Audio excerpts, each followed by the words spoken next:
So I'm back with some tips for those people that are trying to grow a product-based business. So in my time in the business world, business space, I've been fortunate enough to actually learn a lot about marketing, online marketing, offline marketing, different kinds of things that you can do, copywriting, um, digital marketing, funnels, and things like that. Uh, but in a lot of cases, you might be trying to sell a product, but maybe you're not sure, like, okay, so how do I really pick a product to sell? Like, should I just jump on the trending product? Should I just jump on what everybody is recommending? Like, maybe I should be doing crypto. I should be doing an AI product because that seems to be the hot thing right now. So my advice on this is, first of all, picking the right product for you is super important, uh, because depending on your connection to the product, your business may or may not be successful, right? Um, and one funny story about like the California gold rush and gold rushes like that has been the story about how people that were doing professional careers like doctors, lawyers, uh, people like that. Um, when you start looking into this thing, you discover that some of these guys quit their professions and they moved out west to pan for gold and to mine for gold. And what you discover in a lot of cases, according to the law anyway, is that most of them didn't really make any money because the reality of digging for the promised gold and the advertisements and the what everybody was saying and the stories and things were two different things. Now, sure, a few people struck gold and made a lot of money, uh, but a lot of the people that went in there to take advantage of the thing and that left their careers, their professions, a lot of those people didn't really make it. Uh, and so I think there's a little bit of a cautionary tale there.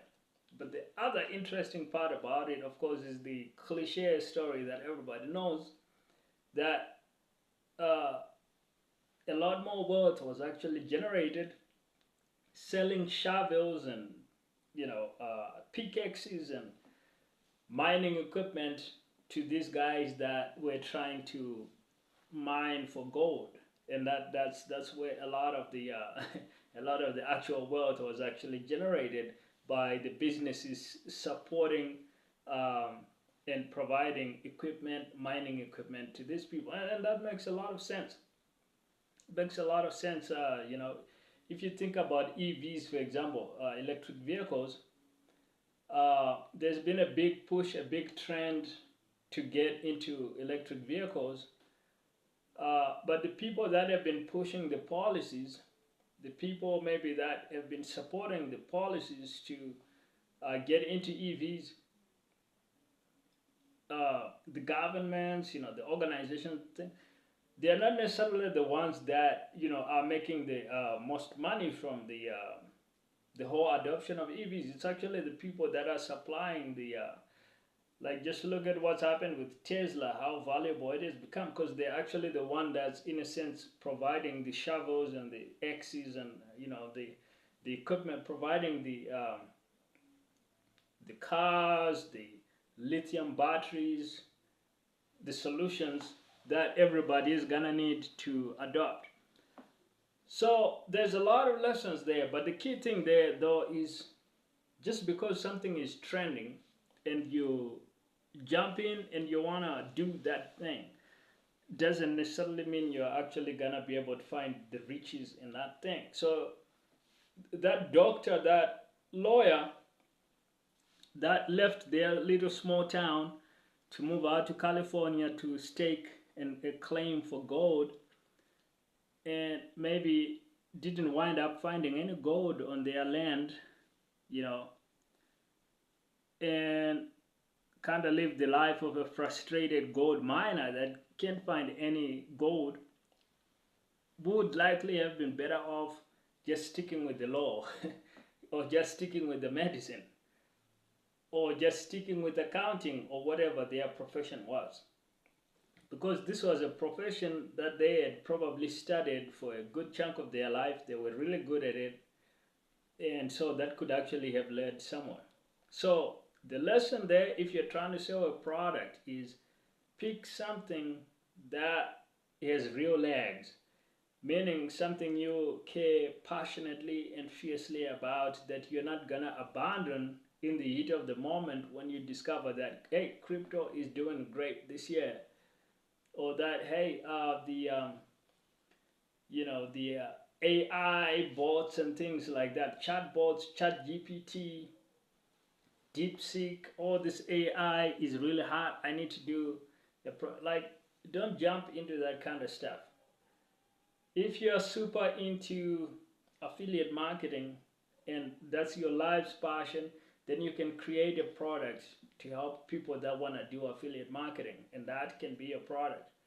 If you're super into running and you love running shoes, then you can do like an e-commerce store and sell running shoes. That can be your product. Like, just look at how big Nike has become.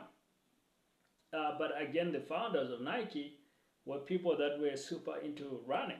They did not just pick that product because they just happened to think it was the hot trending. This was actually like a lifestyle thing for them, like a lifelong pursuit. Let's get into running, fitness, sports, that kind of thing. So you really want to pick a product that really you care passionately about and you're going to be able to stick with literally for like the next 15, 20 years, because sometimes that's literally how long it takes to really create something substantial.